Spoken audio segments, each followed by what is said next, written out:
Game changer ఆట ఆడువాడు expert story చెప్పబడును. నేను అందరూ కామెంట్ లో పెట్టారు గేమ్ చేంజర్ అంటే ఆట ఆడువాడు కాదురా ఆట మార్చువాడు అని. కరెక్టే, బట్ ఆట ఆడువాడు అని ఎందుకన్నానంటే ఆట మార్చువాడు అంటే దాని అర్థం ఏంటి? ఆట మారుస్తున్నాడు. ఆట మారుస్తున్నాడు అంటే ఆట ఆడుతున్నట్టే కదా. సో ఆట ఆడుతున్నాడు ఆటగాడు అవుతాడు. సో ఆటగాడిని నేను ఆట ఆడువాడు అన్నాను. So by that logic I set game changer is ఆట ఆడువాడు, నాట్ ఆట మార్చేవాడు. సో మీరు ఎవరు కన్ఫ్యూజ్ అవ్వద్దు, ఇదంతా నసలాగా ఉంటుందని నాకు తెలుసు. సరే, welcome back to movie and Telugu. కొత్తగా వచ్చినట్లయితే లైక్, షేర్, సబ్స్క్రైబ్ కొట్టేయండి. వీడియో చూసేస్తున్నారు కానీ లైక్ చేయడం, సబ్స్క్రైబ్ చేయడం మానేస్తున్నారు. So please like the video and try to subscribe my channel. So ఇప్పుడు నేను game changer movie expected story చెప్పబోతున్నాను. అది విన్నాక అరే ఏంట్రా నువ్వు శంకర్ గారు మరీ ఇంత సింపుల్ రొట్ట స్టోరీని తయారు చేస్తారని నువ్వు ఎలా అనుకుంటున్నావు? శంకర్ గారు రేంజ్ ఏంటో నీకు తెలుసా? శంకర్ గారు తోపు, ఊపు, దమ్ముంటే ఆపు అది ఇది కామెంట్ చేస్తారని నాకు తెలుసు. బట్ ఇప్పుడు నేను చెప్పబోయే ఎక్స్పెక్టెడ్ స్టోరీ ఏదో నేను సొంతంగా చెప్పేస్తుంది అయితే కాదు. ఆల్రెడీ మూవీ గురించి చాలా లీక్ స్టోరీస్ అయితే వచ్చాయి. దానికి తోడు మన వైజాగ్ లో కూడా సినిమా షూటింగ్ జరిగింది కాబట్టి అక్కడ బీచ్ రోడ్ లో పొలిటికల్ సెట్ అది ఇది చేశారు. సో ఇవన్నీ కూడా నేను కంప్రెస్ చేసి కన్సల్టేట్ చేసి ఒక స్టోరీ అయితే చెప్తున్నా నా స్టైల్లో. అదనమాట matter. So let's begin the show.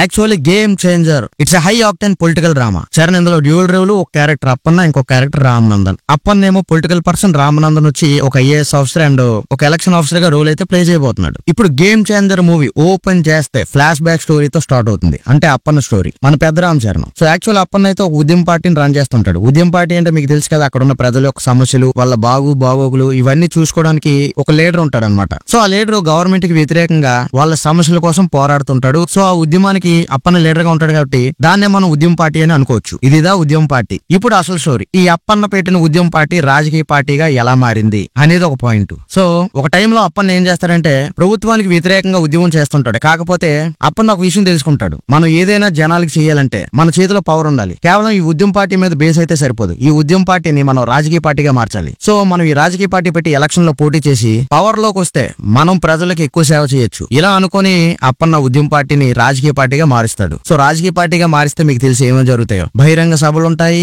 పెద్ద పెద్ద మీటింగ్లు ఉంటాయి, చాలా మంది వచ్చి పార్టీలో చేరుతుంటారు. ఇవన్నీ కూడా జరుగుతుంటాయి మూవీలో. సో ఇప్పుడు అసలు విషయం చెప్పడం మర్చిపోయాను. అప్పన్న పెట్టిన పార్టీ పేరు ఏంటి? అభ్యుదయం పార్టీ. అలాగే పార్టీకి ఒక గుర్తు కూడా ఉండాలి కదా. సో ఈ అభ్యుదయం పార్టీ తాలూకు గుర్తు ట్రాక్టర్. ట్రాక్టర్ ఎందుకు పెట్టారంటే సింబాలిక్ గా, జనరల్ గా ట్రాక్టర్ అనేది పొలాన్ని దున్నుతుంది. కానీ ఇక్కడ మనకు సింబాలిక్ గా ఈ ట్రాక్టర్ పొలాన్ని మాత్రమే దున్నడం కాదు, అవసరమైతే అవినీతిని కూడా దున్ను పారేస్తుంది అనే సింబాలిక్ గా మనకి ఇక్కడ ట్రాక్టర్ అయితే పార్టీ గుర్తుగా పెట్టారు. అది దా ట్రాక్టర్ స్టోరీ. ఈ ట్రాక్టర్ సింబల్, అభ్యుదయం పార్టీ పేరు ఇవన్నీ నీకెలా తెలుసంటే చెప్పాను కదండి, షూటింగ్ అంతా వైజాగ్ బీచ్ రోడ్ లో జరిగింది. ఈ పొలిటికల్ పార్టీకి సంబంధించింది అంతా కూడా. సో అక్కడ చాలా క్లియర్ గా చూశారు జనాలందరూ కూడా. అది మ్యాటర్. సో ఇప్పుడు ఈ అప్పన్న పెట్టిన పార్టీలోకి రాజీవ్ కనకాల కూడా వస్తాడు. రావడమే కాదు, అప్పన్నకి నమ్మిన బంటుగా ఉంటాడు. మీకు ఆల్రెడీ తెలుసు నమ్మిన బంటు అంటే క్యారెక్టర్ ఎలా ఉంటుందో. అయితే వెన్నుపోటు పొడిస్తాడు, లేదా ఆ క్యారెక్టర్ ని డైరెక్టర్ చంపేస్తాడు సినిమాలో. సో మనకున్న ఇన్ఫర్మేషన్ ప్రకారం రాజీవ్ కనకాల క్యారెక్టర్ ని సినిమాలో లేపి పడేస్తారు. సేమ్ రాజీవ్ కనకాల ఎలా అయితే అప్పన్న పార్టీలో నమ్మిన బంటుగా ఉన్నాడో, అలాగే శ్రీకాంత్ కూడా ఈ అప్పన్న పార్టీలో ఉంటాడు, కాకపోతే కొంచెం పవర్ఫుల్ గా ఉంటాడు. సో అప్పన్న తాలూకు ఈ అభ్యుదయం పార్టీ బహిరంగ సభల్లో భాగంగా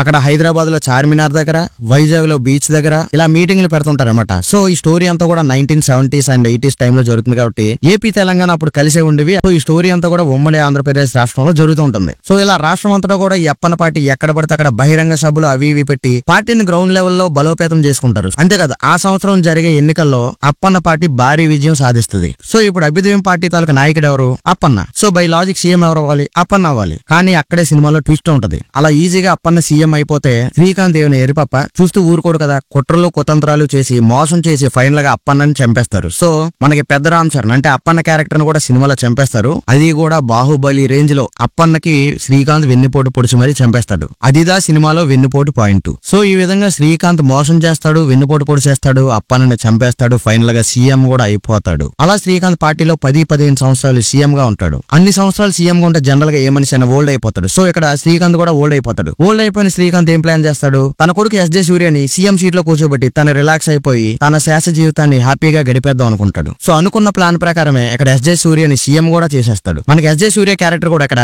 భయంకరమైన నెగిటివ్ రోల్ చూపిస్తారు. సో ఈ ఎస్జే సూర్య సీఎం గా అయినాక బేభత్సమైన కుంభకోణాలు, భయంకరమైన కరప్షన్లు అవి ఇవి చేస్తుంటాడు అనమాట. అదిదా ఎస్జే సూర్య క్యారెక్టర్. సో ఇప్పుడు శ్రీకాంత్ కొడుకు ఎస్జే సూర్య వచ్చినప్పుడు అప్పన్న కొడుకు రామనందన్ కూడా రావాలి కదా కాంటెంపరీగా. కాకపోతే మనకి ఇక్కడ ఒక పాయింట్ ఏంటంటే రామనందన్ అప్పటికి పంజాబ్ లో ఉన్న అమృత్సర్ లో చదువుకుంటుంటాడు. అలాగే రామనందన్ ఒక ఐపీఎస్ ఆఫీసర్ అవ్వాలనుకుంటాడు. కాకపోతే ఒక బలమైన కారణంతో ఐపీఎస్ ఆఫీసర్ అవ్వాల్సిన వాడు ఐఏఎస్ ఆఫీసర్ గా మారుతాడు. ఎందుకు మారుతాడు అనేది మీరు సినిమాలో చూడండి. సో అలా రామనందన్ అసలు ఐఏఎస్ ఆఫీసర్ ఎలా అయ్యాడు, ఆ యూపీఎస్సీ ఎగ్జామ్ ఎలా క్రాక్ చేశాడు, అదంతా కూడా మనకి సినిమాలో చూపిస్తారు. దాని తర్వాత ఐఏఎస్ ఆఫీసర్ గా అయిన తర్వాత ఫస్ట్ పోస్టింగ్ కి ఒక ఏరియాకి అయితే ఐఏఎస్ ఆఫీసర్ గా మన రామనందన్ వెళ్తాడు. వెళ్తాడు. ఆ ఏరియాలో ఉన్న ప్రాబ్లమ్స్ ని సాల్వ్ చేయడం, ప్రజల నుంచి సమస్యలు అడిగి తెలుసుకోవడం, ఇవన్నీ చేస్తున్న క్రమంలోనే అక్కడ ఉండే పొలిటీషియన్లు ఈ రామ్ నందన్ ఐఏఎస్ ఆఫీసర్ గా అక్కడ ఉంటే మన ఆటలు సాగనివ్వడం కాబట్టి ఏదో ఒకటి చేసి మెల్లిగా ట్రాన్స్ఫర్ చేసి బయటికి తోసేద్దాం అనే ప్లాన్ చేసి రామ్ నందన్ ని అనుకున్న విధంగానే ఆ పొలిటీషియన్స్ బయటికి తోసేస్తారు, అంటే ట్రాన్స్ఫర్ చేసేస్తారు. ఈ ట్రాన్స్ఫర్ లో భాగంగానే మన రామ్ నందన్ ఇక్కడ మన ఆంధ్రాకైతే ఐఏఎస్ ఆఫీసర్ గా, అది కూడా ఎలక్షన్ ఆఫీసర్ గా ట్రాన్స్ఫర్ అయ్యి వస్తాడు. సో రామ్ నందన్ ఏపీకి ట్రాన్స్ఫర్ వచ్చే టైం కి ఇక్కడ సీఎం గా ఎవరు ఉంటారు, మన ఎస్జే సూర్య ఉంటాడు. ఎస్జే సూర్య దగ్గర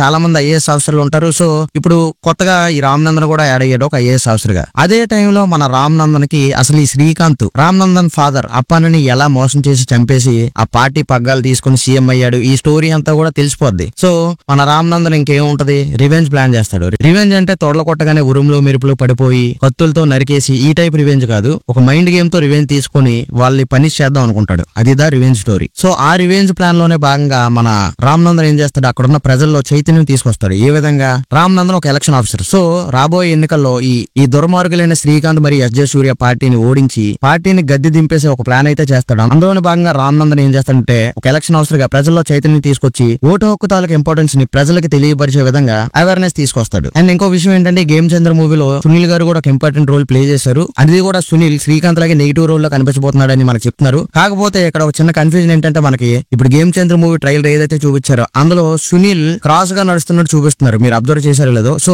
ఆ సునీల్ అసలు క్యారెక్టర్ ఏంటంటే ఇక్కడ సునీల్ కూడా డ్యూయల్ రోల్ చేసినట్టు నాకు అనిపిస్తుంది. ఎందుకంటే మనకి ఆల్రెడీ ఇంతకు ముందు ఒక ఓల్డ్ సునీల్ గెటప్ కూడా మనకి గేమ్ చేంజర్ మూవీ నుంచి ఒకటి బయటకు వచ్చింది. అది కూడా మనకి రీసెంట్ గా రిలీజ్ అయిన గేమ్ చేంజర్ ట్రైలర్ లో సునీల్ ని ఒక యంగ్ పర్సన్ గా చూపించి ఒక క్రాస్ గా నడ్డం ఇదంతా చూపించారు. అంతేకాకుండా ఈ ఐఏఎస్ ఆఫీసర్ రామ్ నందన్ ఎవరైతే ఉన్నారో ఈ రామ్ నందన్ దగ్గర ఒక పిఏ లాగా అయితే సునీల్ మనకు చూపించడం జరిగింది. సో నేను అనుకోవడం ఏంటంటే అప్పన్న టైం పీరియడ్ లో సునీల్ ఎవరైతే ఉన్నారో ఆ పెద్ద సునీల్ అయితే మనకి నెగిటివ్ రోల్ లోనే చూపిస్తారు. కాకపోతే ఇప్పుడు రామ్ నందన్ కి కాంటెంపరీ ఉన్న యంగ్ సునీల్ ఎవరైతే ఉన్నారో ఈ యంగ్ సునీల్ ని మనకి పాజిటివ్ రోల్ లో చూపించే ఛాన్స్ అయితే ఉందని నేను అనుకుంటున్నాను యాజ్ పర్ ట్రైలర్. ఇప్పుడు అసలైన పాయింట్, సినిమాకి గేమ్ చేంజర్ అనే పేరు ఎలా పెట్టారు? సినిమాకి గేమ్ చేంజర్ అనే పేరుని అర్థం పర్థం లేకుండా పెట్టలేదు. ఈ గేమ్ చేంజర్ అనే పేరుని చాలా సింబాలిక్ గా పెట్టారు. ఎందుకంటే మనకి ఇక్కడ శ్రీకాంత్, ఎస్జే సూర్య, సునీల్ వీళ్ళందరూ కూడా ఈ రాజకీయాన్ని ఒక చదరంగంలో ఆడతారు, లైక్ ఎ చెస్. సో ఈ రాజకీయ చదరంగం అనే గేమ్ ని మార్చేవాడే గేమ్ చేంజర్. సో ఆ విధంగా స్టోరీ బట్టి ఈ సినిమాకి గేమ్ చేంజర్ అనే పేరు అయితే పెట్టడం జరిగింది. అండ్ ఈ సినిమాలో అప్పన్న క్యారెక్టర్ ఏ విధంగా ఉండబోతుందంటే అప్పన్న ఒక అమాయకుడు, ఒక కల్మషం కపటం లేని మంచి మనిషి. అందుకే అప్పన్నని శ్రీకాంత్ లాంటి వాళ్ళు మోసం చేసి వెన్నుపోటు పొడిచి చంపేశారు. కానీ ఇక్కడ మనకు రామ్ నందన్ అనే క్యారెక్టర్ అప్పన్న క్యారెక్టర్ లాంటిది కాదు. రామ్ నందన్ చాలా తెలివైన వాడు, బాగా చదువుకున్నవాడు, అందులోని యూపీఎస్సీ క్రాక్ చేసి ఒక ఐఏఎస్ ఆఫీసర్ గా ఎదిగినవాడు. సో ఈ రామ్ నందన్ దగ్గర ఈ శ్రీకాంత్, సునీల్, ఎస్జే సూర్య ఇలాంటి వాళ్ళు ఎంతమంది వచ్చినా వాళ్ళ ఆటలు సాగనివాడు. సో ఇలాంటి విలన్ల ఆట కట్టించి ఈ రాజకీయ చదరంగం అనే ఆటను మార్చే గేమ్ చేంజర్ గా మనకి రామ్ నందన్ అయితే కనిపించబోతున్నాడు. ఇదిదా సింబాలిక్ గా గేమ్ చేంజర్ నేమ్ తాలూకు స్టోరీ. సో మనకి ఫైనల్ గా గేమ్ చేంజర్ మూవీలో శంకర్ స్టైల్ అయితే ఒక పొలిటికల్ మెసేజ్ అయితే గట్టిగానే ఉంటది. అలాగే పొలిటికల్ డైలాగులు కూడా బేభత్సంగా పడ్డాయని అయితే బయట టాక్ అనిపిస్తుంది. ఈ పొలిటికల్ డైలాగ్స్ అన్నింటిని కూడా రామ్ చరణ్ తన స్టైల్లో అద్దరు కొట్టేశాడని కూడా మూవీ టీం అయితే చెప్తుంది. అలాగే ఇంకా రామ్ చరణ్ డాన్సెస్ గురించి మనకు తెలుసు, God of grace and grace God, ఇన్ని పేర్లు ఉన్నాయి మనకి రామ్ చరణ్ డాన్స్ గురించి ప్రత్యేకంగా. ఇంకా సినిమాలో పాటలు ఏ విధంగా ఉండబోతున్నాయి. రామ్ చరణ్ వైజాగ్ కి పోస్టింగ్ వస్తాడు కదా ట్రాన్స్ఫర్ అయ్యి, ఆ టైంలో అక్కడ వైజాగ్ లో ఫ్యామిలీ అండ్ ఫ్రెండ్స్ అక్కడ సెలబ్రేషన్ చేస్తున్నప్పుడు మనకి ఈ రామచ్చమచ్చ సాంగ్ అయితే ఉండబోతుంది. సో ఈ సాంగ్ లో మనకి రకరకాల కల్చర్స్, రకరకాల కళల్ని అన్నిటిని కూడా మనకి ఈ సాంగ్ లో చూపించారు. అంతేకాకుండా కీరా అద్వానీతో వచ్చే సాంగ్స్ అన్ని కూడా మనకి రామ్ చరణ్ కాలేజ్ టైంలో